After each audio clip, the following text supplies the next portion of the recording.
Welcome. It is Verdict with Senator Ted Cruz, Ben Ferguson with you, and we've got a packed show for you, including predictions that we made in the last show that are spot on. And if you could be king for a day, I've got something I want to make that we should just ban in politics. We'll deal with that a little bit later. But we have big news. It looks like Republicans are actually going to stand up and win on a big issue in the Senate. Senator, fill us in. Well, let's say, first of all, Monday's pod, we made a prediction. We made a prediction that, number one, Eric Swalwell would resign from Congress, and number two, Tony Gonzalez, a Republican, would resign from Congress as well. It is Tuesday night. It is, what time is it? 12:22 in the morning, and both of them are gone. Both of them have resigned. Both are in scandals. Look, Gonzalez's scandal was really ugly. It was not pretty. He had an affair with a staffer. Tragically, the staffer took her own life. She literally poured gasoline on herself and lit herself on fire. She was the mom of an 8-year-old child. It was horrific. Tragic.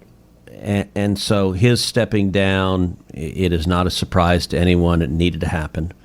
And then Swalwell almost like pushed Gonzalez aside, said, "Hold my beer. I can be more slimy. I can be more nasty than you." At this point, the number of women who have worked for him, who have come out and accused him of sexually harassing them, sexually assaulting them, raping them, the number keeps spiraling. And so it is fairly amazing. A few days ago, Eric Swalwell was the leading candidate to be the next governor of California. He is now unemployed, and I think there's a good likelihood he'll be facing criminal prosecution. So, wow, the world can change, and it turns out if you're a dirtbag, it can change really, really fast. Yeah. That prediction we told you about on Monday, we were accurate. And look, part of what we laid out is the hesitancy. Democrats a day ago were calling on Swalwell to suspend his gubernatorial campaign, but they were not calling on him to leave Congress. And that's because the balance of power in Congress is exceptionally close. I think part of why this happened today is Gonzalez stepped down as well. So you had one Republican, one Democrat, both stepped down, so it didn't alter the balance of power. And I believe every one of the members of Congress is glad they did so. That was the right decision. Yeah, no doubt about it. We've also got a big deal that's going to be happening, it looks like, with Republican leadership, and I want to talk about what that looks like. But before we get to that, I want to tell you about our dear friends at Compassion International. I want to be honest with you for a second about how an act of compassion really feels. A couple of years ago, I made the choice to partner with an amazing organization called Compassion International. Why? Because I wanted to sponsor a child in need. It was a nice idea, sure, but I had no idea just how much that simple act would change my life as well. I sponsored Nadia and got to watch her life change right in front of my eyes, going from starving literally alone on the streets to getting the health care and education she needs to reach her God-given full potential. I got to be a part of that change, and the light of that compassion not only illuminates in her, it illuminates now in me. That is the power of compassion. The light of Christ shines on all of us. Feel it for yourself and change literally a child's life. Change the world, and you also change yourself. You can sponsor a child today. Visit compassion.com. That's compassion.com. All right, Senator, so you're there in D.C. It's basically just, let's round numbers here, about 1 a.m. John Thune seemed to, as it was described to me earlier, got some cojones and said he's had enough. And by golly, we're going to fight now, and we're going to get funding that we needed. It's going to be done through reconciliation is what it's looking like. Can you explain what has been being said behind the scenes, how we finally got to this point, and now what actually happens moving forward? Well, Ben, I want to start by saying you said it's about 1 a.m. I said literally 3 minutes ago that it was 12:22 in the morning. I said rounding. Okay, that's not how you round. You round down to 12. I'm just always saying round, that I always math. Round up here. I was giving you more credit. Your dedication to the show at 1 a.m. just sounds better. And you're in Texas, so it's barely 11 o'clock in Texas. Barely 11:25 if we're going to get right at it, right? Okay, so we're going to restamp the time for you. This is a podcast that's going to insist on truth and advertising. It's going to insist on accuracy. So it is now. What time is it now? 12:25. I love that he gets off the mic to get his phone to make sure that he knows what time it is. My phone is down there. I got to see what time it is. So 12:25. Those glasses and those hearing aids. We just got to get them for your next birthday. But keep going. I'm ready. All right. Ben, I'm tempted to hold up a finger to you, and it's not the thumb. It's not the thumb. And we're going to save that for later in the show. I was trying to give you a segue there. Make your damn point. So I'll give the segue. Before the show started today, we'll just pull back the curtain. I said I would like to see a poll that is done on how untrustworthy people think politicians are, both sides of the aisle. If in every picture you take, you're doing the thumbs up pose. Maybe it's just me because I see more political pictures than average Americans, but I despise all of them. I find a picture of me with a thumbs up. You will not find that on the internet anywhere. I'm not going to do that pose. I don't care who's standing next to me. And I think you would trust Americans more, as you described it, with the middle finger than you would like a politician with a thumbs up picture. So if I was king for a day, I would ban it. So I will confess, Ben, you've done the thumbs up picture. I Googled it. It's out there. I don't do a lot of it. And the most common place I do a thumbs up picture is if I'm taking a picture with Aggies. So Aggies will do a gig 'em. And that's the symbol for Texas A&M, and I'll do a hook 'em for Longhorns as well. So I will do neither of those, just for the record. That's okay. You came to Texas, but it took you a while. It did. That's true. And so my guess is 80% of the pictures that are thumbs up that I've done have been with Aggies, and then there've been a handful where occasionally someone was like, "Hey, will you do a thumbs up?" And I'm like, "All right, fine. If you really want to, but that is not my thumbs up." But I will tell you an interesting story. By the way, do you want to know how strong I feel about this? Not really. In the first Trump administration, when I was in the Oval, somebody said, "Are you going to do the thumbs up?" I was like, "I will not. I will not do the thumbs up." And if you look at the picture that they sent, I did not do a thumbs up. I smiled. I did not do this. I do the thumbs up very rarely, but I will tell you a funny story about thumbs up. So it's like 6-7 years ago. I was down at the border, and I was at a Border Patrol checkpoint at our southern border where there were a bunch of 18-wheelers crossing from Mexico over to the United States, over to Texas. And I was just standing at the checkpoint. And I got to say, if you're a truck driver and you're driving across the border, there are a lot of things you may be expecting to see at the Border Patrol checkpoint.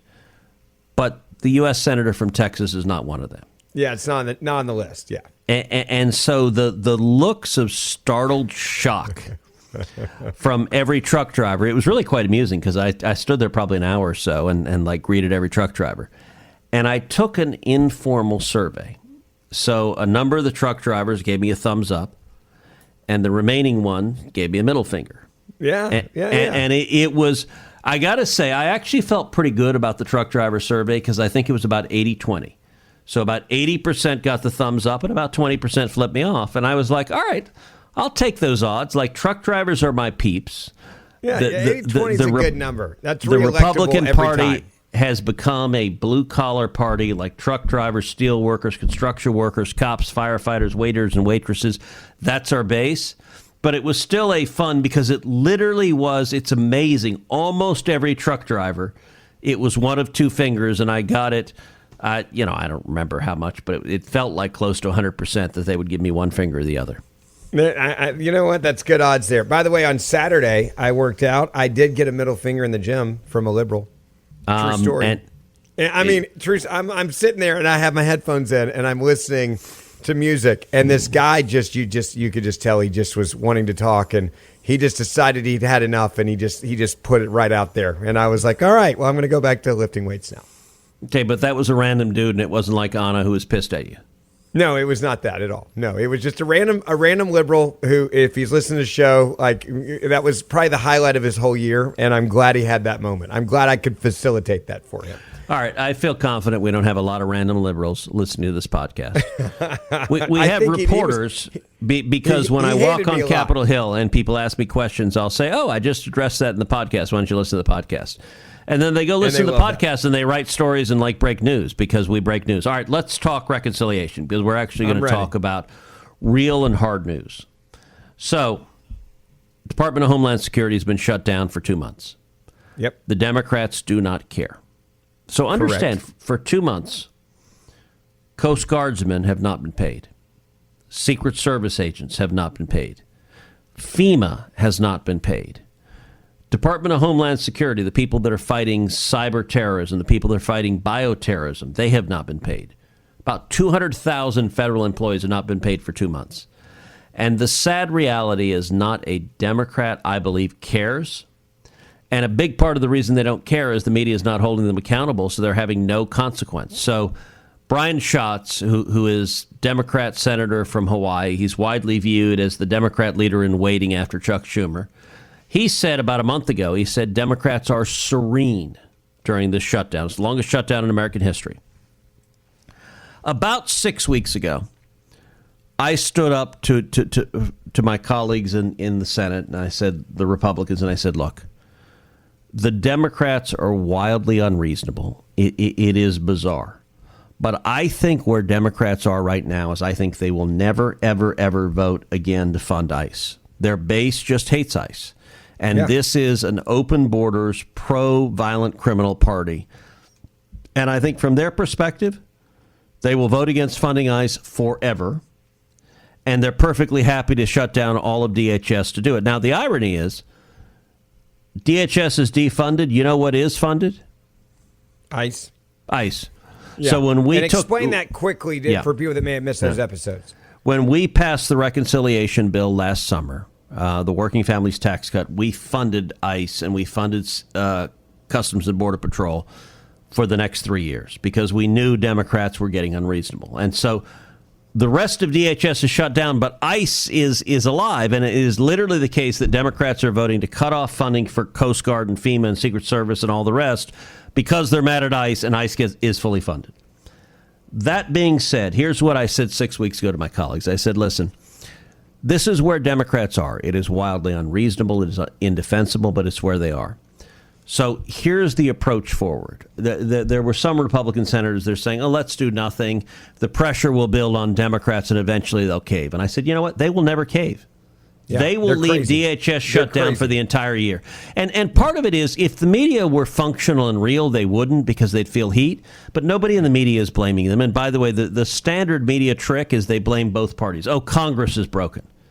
That's how they give cover to the Democrats. To be clear, I have voted 16 times in the last 2 months to fund DHS. Democrats have voted 16 times to defund DHS.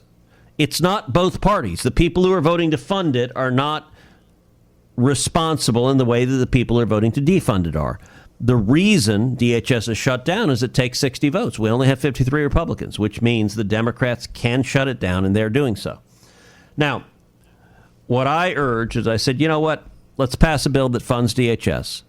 And if the Democrats are so unreasonable they will not fund ICE and CBP, let's exclude them. Let's fund everything else. That's what the Senate did 2 weeks ago.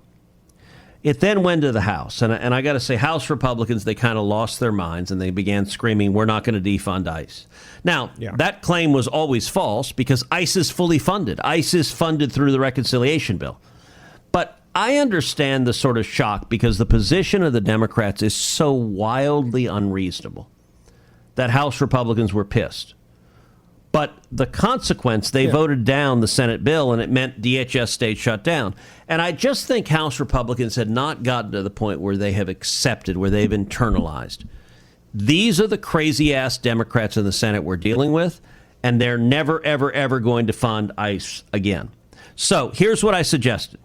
Fund all of DHS except ICE and CBP, and then immediately take up a budget reconciliation. Budget reconciliation cannot be filibustered. The Democrats cannot block it. We can pass it with just 50 Republicans in the Senate, and we should fully fund ICE. And I will tell you today, so every Tuesday, Wednesday, and Thursday when the Senate is in session, Senate Republicans have lunch together. So today, Tuesday, we had lunch. And let me ask you a question. When you say you guys have lunch, is it working groups at tables, or is there like a big speaker? How does the lunch actually work so people understand? So there are two rooms that you have lunch in the Senate. One is the LBJ room. That's a smaller room. It's just off the Senate floor. The minority gets the LBJ room. And then the bigger Okay. room is the Michael Mansfield room, named after Montana Senator, Senate Majority Leader Michael Mansfield. And it's a larger room. So whoever's in the majority gets the Mansfield room. And I just want to know, for personal reasons, what do you eat there? So Like, there's y'all actually catered in, or is it different Yeah. centers that do it? How does that like? Is there a host? So Tuesday and Wednesday there is Senate catering, and there's like a catering office in the Senate that brings in food. It varies. Like today we had some beef and some chicken and broccoli and green beans. I mean, catering is actually pretty good. I mean, one of the things that I'm surprised, just like the food they provide at the Senate lunch is surprisingly decent. And those are Senate employees that do the catering on the Capitol. And so events there, they provide catering for any meal. And we have dinners and lunches and things that are on the Capitol. So Tuesday and Wednesday, the Senate catering provides that. And then Thursdays, the way it works among Republicans is it rotates among different senators who hosts. So typically, like I host about once a year. And when you host, you usually fly in food from your home state. So, for example, when I host, I fly in food from Texas. It's typically either barbecue or Mexican are the two things that I've done. I usually do barbecue. I sometimes do Mexican. So I'll fly in either, different barbecue places in Texas where I'll fly the food in. And then what actually happens when you host is you send a gift bag to your other senators. And the gift bag is usually a collection of stuff from your state. So I'll usually pick up some stuff like some, HEB, tortilla chips and salsa and, kind of different. And you kind of put a gift bag together that, I don't know, is about $100 worth of different stuff from the state that you collect. And you send it, oddly enough, senators send a lot of booze to each other. So I actually have a whole shelf in my office filled with booze that senators have sent me. And I don't drink the booze very much, so it just sits there. It collects faster than I drink it. But you have varying senators that will send, like the Kentucky senators will usually send bourbon Kentucky around. would have to win that ball game, right? And then I'm assuming Texas, you're like, here's some Tito's. I've done Tito's. I've done Shiner Bock is what I usually send. I'll often send a 6-pack of Shiner Bock. I have done Tito's in the past. Those have been the two that are kind of you pick a collection of stuff that sort of reflects your state. And so today we had and the Tuesday lunch is the leadership lunch, so leadership runs it. The Wednesday lunch is the steering lunch. Steering are the more conservative senators. Rick Scott is right now the chairman of steering. There's about a dozen of us that are on the executive committee of steering. I'm on the executive committee. They are, by design, the most conservative senators. So the Wednesday lunch tends to be more policy driven. But we typically meet from about 12:30 to 2. So it's anywhere from an hour and a half. A lot of people get there about 1. So it's typically 1 to 2. Sometimes it's 12:30 to 2. But you have a good hour of robust discussion, and it's not. It's not so a bunch of it's a quiet room where someone has the floor and is talking, then someone else. So at lunch, It's not like you're sitting there hanging out with your buddies, and then for 15 minutes someone speaks. It's the floor. It's actually a real working lunch. It is a working lunch, and actually a lot of work gets done. And so I try to make the lunch every day because you have real debates and discussions with your colleagues. And so today this was the leadership lunch today, and so you had a presentation from John Thune and from Lindsey Graham about the plan. And the plan is to take up a reconciliation bill, which is what I proposed 6 weeks ago. They are planning right now to fund DHS and ICE for 3.5 years through fiscal year 2029. And they want to keep the bill very narrowly limited to just ICE and CBP. And so I stood up. I actually talked at length today, and I made a pretty vigorous argument. I said, listen, this is a no-brainer. We need to do it. It's the right thing to do. Absolutely, all of us agree with this. But I said, I think we're making 3 very serious mistakes. Number one, I think the proposal to fund ICE and CBP for 3.5 years is a mistake. Meaning not enough? Yes, we should fund them for 10 years. 10 years is the limit under the statute for how long you can fund anything under budget reconciliation. And I said, the Democrats are going to vote against border security, against ICE and CBP for the foreseeable future. Yeah. If that's the case, let's fund it for a decade. Let's take the opportunity we have right now to ensure that border security is funded for 10 years. I said, secondly, if we simply respond to the Democrats' legislative terrorism, shutting down DHS, by funding what we would have funded ordinarily. I think that's really dumb. What I have argued is we ought to increase the funding for ICE by 10%. So that the consequence, and it's a policy decision, but it's also a political decision. The consequence of Elizabeth Warren and Bernie Sanders shutting down the government for 2 months and going nuts on border security is, congratulations, Elizabeth, you just increased the funding for ICE by 10%. That's just, rather than be on defense, let's go on offense and say, you know what? We are the party of border security. We're going to fund it. And because you guys were wildly unreasonable, we had a bipartisan agreement on DHS funding until the Democrats backed out of it. So the consequence of your stupidity is you increase the funding of ICE. I think that's a no-brainer. I don't know if my colleagues will agree with either of those points, the 10 years or increasing the funding. By the way, why would they not agree the 10 years? And my cynical view is always, I'm going to go there first. Is it because they'd want it to be an election year issue within the next 10 years? So therefore they're saying, hey, let's fight on this in a couple years again? No, it's not that. It's Do you like how cynical politics has made me, sir? I just want to be clear about that. Like immediately, I'm like, I could see somebody like, I don't want to. I like this issue. I want it to come up every couple of years so I can fight over it. Yeah, look, that there's a natural instinct of essentially playing small ball, and this is the outcome of negotiations between John Thune, Lindsey Graham, and the White House. And I think the White House is playing small ball, too. And so I am urging the White House, let's go 10 years, let's up the budget. I've made this case to the White House. They're not there yet. And so they're focused on the challenge right in front of us rather than the challenge tomorrow. But here's the big case that I made, and I leaned in really aggressively.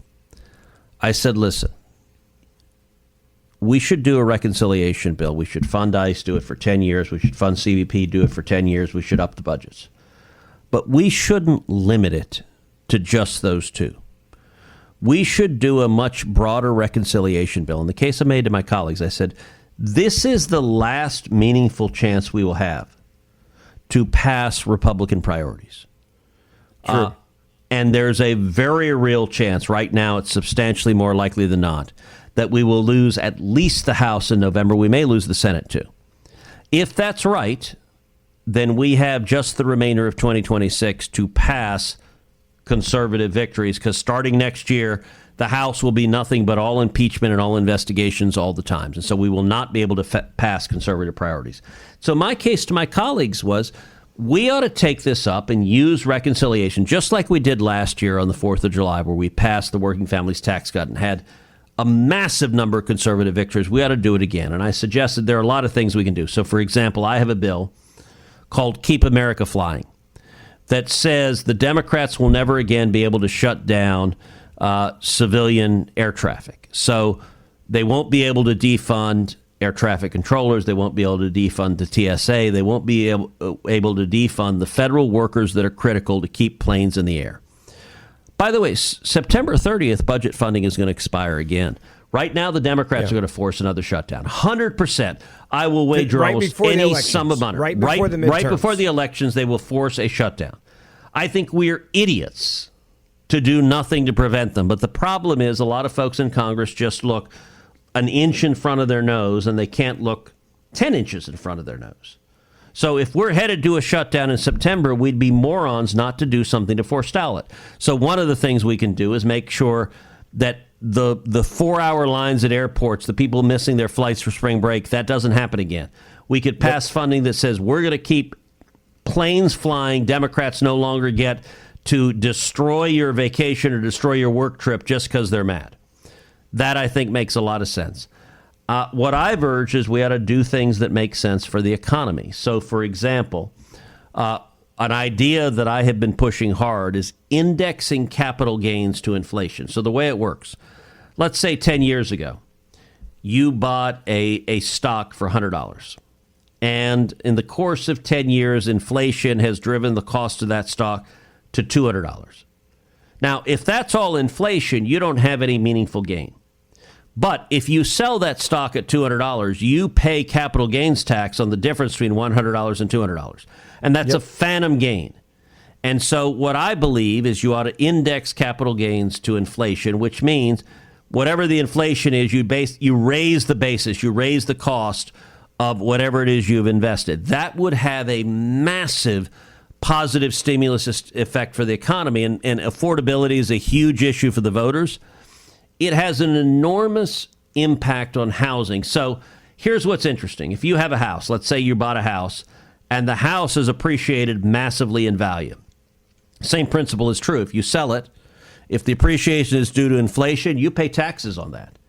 Yeah. And so what happens is a lot of people don't sell their house. When you die, if you pass your house on to your kids, the basis steps up, which means your kids take it not at the cost you paid, but whatever the cost is when they inherit it. So that capital gains tax disappears when you die. What it results in, particularly in high tax states, is people holding on to houses a really long time and not selling them. Here's an amazing question, Ben. California, which has among the highest taxes in the country. Yes. What percent of homes do you think are passed on at death? In other words, are held on to so long because the capital gains tax would be so high? I'm gonna totally guess. I would say at least 40%. Now I may be wrong, but I know people that that's how they got their parents' house for the same reason you just described it. So you are wrong. That's a little too aggressive. It's about 25%, but 25%. Which is still insane, by the way, because like in Texas, what is it? 3%, 4%? It's much lower. I don't know the Texas number, but it's much lower. And the consequence. Let's say you have a family that has a bunch of kids. They buy a big house and they raise their kids in it. And then their kids graduate, go off into the world, and you've just got an older retired family. Now, like an older retired couple doesn't need a big house with a bunch of bedrooms. Yeah. In a normal world, they would sell that house. They'd put it on the market, and they'd buy a smaller little townhome or a condo. They'd buy something that is more appropriate to their stage in life. But especially in California and other high-tax states, they don't do that because their tax bill would be huge. So the effect of this would be to lower the cost of housing for people that are buying. What it means is a young married couple that wants to buy that first house, if there were more houses on the market, it would drive the prices down and they could afford it more. So that's an example of something we can do. I also suggested we could plus up the school choice provisions. We could plus up the Trump account provisions. There are lots of things. Ron Johnson has advocated for the Shutdown Fairness Act. Which says that, number one, when there's a shutdown, all essential workers will be paid. Number two, there's another bill that says we won't have shutdowns. In the case that you don't have funding, you will continue at the prior levels, or maybe you'll ratchet down slightly. My point, look, when I stood up to my colleagues and I said, listen, I am not today advocating for any one particular policy. And I told them the story. So back in 2018, we had a Republican House, a Republican Senate, and we had a Republican President, Donald Trump. And in August of 2018, I gave a presentation to the Senate Republicans, and it was a PowerPoint. It was about 50 pages long. And I called it Carpe Diem, Seize the Day. And I went through in the last 100 years what had happened every time the Democrats had the House, the Senate, and the White House. And they passed fundamental transformations of this country. They passed the New Deal. They passed the Great Society. They passed Obamacare and Dodd-Frank. Like when they have control, they push the pedal to the metal and they floor their socialist left-wing plans. Republicans, we are piddly. We don't do nearly as much. We did the working families tax cut. That was a big, big victory. But we haven't done a whole lot since then. And the case I made in 2018 is I said we ought to take up another reconciliation. It was the vehicle for the biggest legislative victories we have. And I had a chart that I put together of like 50 bills that different Republican senators had introduced. And I said, listen, I'm not being crazy. I'm not saying we should pass all 50 of these. I'm saying let's pick 5. Yeah. My case was not we should do something specific. My case was simply we should do something. And I turned to my colleagues. I said it when I said it in 2018. I talked in particular the class of 2014. There was a big class. 9 new senators, Republicans, were elected in 2014. And I said, listen, you guys, if we don't take this opportunity, we had 183 days left in the Congress. This may be the last opportunity you ever get to pass meaningful legislation. If we lose the House, you're done. No more legislation. Forget about it. If that's the case, don't we have an urgency to do something? And as I look back at my entire tenure in the Senate, the most indefensible legislative decision was Mitch McConnell's decision in 2018 not to take up another reconciliation. And I fear that we're repeating the mistake. And by the way, so look, for the last couple of months, I have been searching around for how do we do another reconciliation. I've been making this case for a while. But I've said what we need is a tent pole. What do I mean by a tent pole? I mean an idea that is big enough, that is bold enough, that is important enough, that it will unify 50 Republicans in the Senate and 218 Republicans in the House, because we have really narrow majorities. So you've got to have something big enough that everyone gets behind. And then you can have other provisions carry along if you have a tent pole. In my view, ICE and CBP are the tent pole. There is not a Republican. I don't care if you're the most rock-ribbed conservative or completely squishy mod. No Republican wants to vote against funding ICE and CBP. Yeah. That is a tent pole that can carry the rest of it. And so that's the case I'm making to my colleagues. Right now, the White House is not on board. And my intention is I'm going to make this case to President Trump directly. I have not done so yet. Today was the beginning of it, making it to my colleagues in the Senate. But I think this is a decision. Do we swing for the fences and get victories, economic victories that we can campaign on and win elections in November? Or do we play small ball? And by the way, one of the things that leadership is saying is, no, we'll do another reconciliation after this. Well, you know what? The next reconciliation will fail. Because without a tent pole, without something like ICE and CBP, you ain't getting 50 and you ain't getting 218, because the Republicans will scatter on all sorts of different grounds. So you've got to have something big enough to bring them together, and then we can win real victories. That's the case I'm trying to make to my colleagues. Yeah, it's going to be really interesting how this plays out. And you're right. I think Americans are like, what are you doing for me right now? I wish all the Republicans would understand that and be bold like you described it. We'll see if that happens. Otherwise, some of your colleagues may not be your colleagues after the election this coming November. And Ben, by the way, one of the things that I'm also urging my colleagues to include is election integrity, to include as much of the Save America Act as we can. Amen. Now, it is limited because of reconciliation. There are rules under statute as to what you can include in reconciliation. It has to be budgetary and not policy. And so you can't get the full Save America Act in reconciliation, but you can get election integrity provisions. You can, for example, condition federal grants, for example, the Help America Vote Act grants, which are grants that go to help fund elections. You can condition those on election integrity. You can condition those. You can take those away from sanctuary cities. So I'm arguing we ought to be using, let's take this opportunity to pass legislation that Republicans agree with. Let's win victories. Let's not give up the chance to win victories. Yeah, great point. We're going to keep covering it, and we'll keep you up to date on what's happening in Washington, D.C. Don't forget the show we do on YouTube as well, so you can watch on YouTube. You can also download it as a podcast wherever you get your podcasts. We do the show Monday, Wednesday, Friday, and a weekend review on Saturdays as well for what you may have missed during the week. And the Senator and I will see you back here on Friday morning.